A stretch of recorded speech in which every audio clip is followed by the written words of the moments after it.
to one of my favorite MATHRACK tools. It's called the MATHRACK In-Line 100.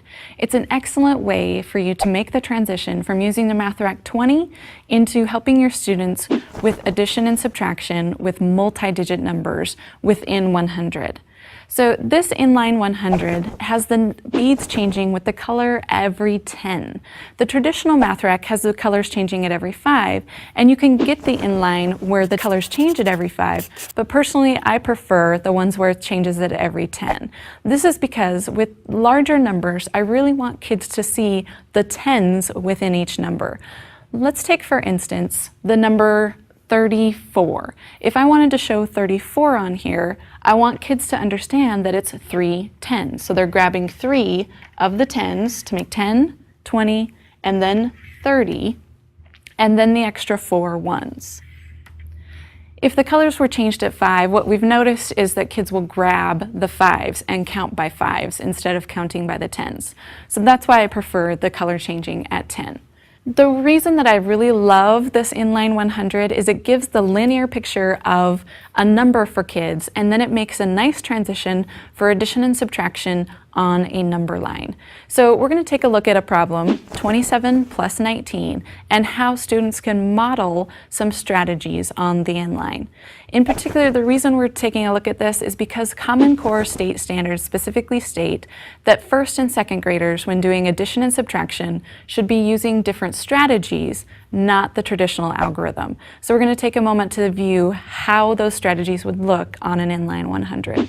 So again, we're doing the problem 27 plus 19. For kids to grab 27, again, we want them to see that it is 2 10s and 7 1s. And some kids might need to grab each 10 separately, or they can just grab the 20. Now to grab the 7, what's interesting is we don't want kids to have to grab every single individual one. We want them to use their knowledge about how 7 relates to the 10 to grab the 7 and know that there are 3 left over to make the 27. Now, one of the fun strategies that kids like to do is to make a 10, but as they move into multi-digit numbers, it's no longer a 10, it's a 20, a 30, a 40, and kids like to call those their friendly numbers. So in this scenario, with this problem, kids would grab the 3 to get to their friendly number of 30. So they grab their 3, and then they have to think to themselves, I'm supposed to add 19, so what do I still need to add?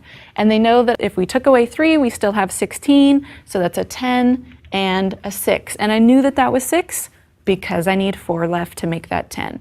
Now when I push that all together, I've added my 19, and I can quickly see how much that is with 10, 20, 30, 40, and my 6 to make the 46.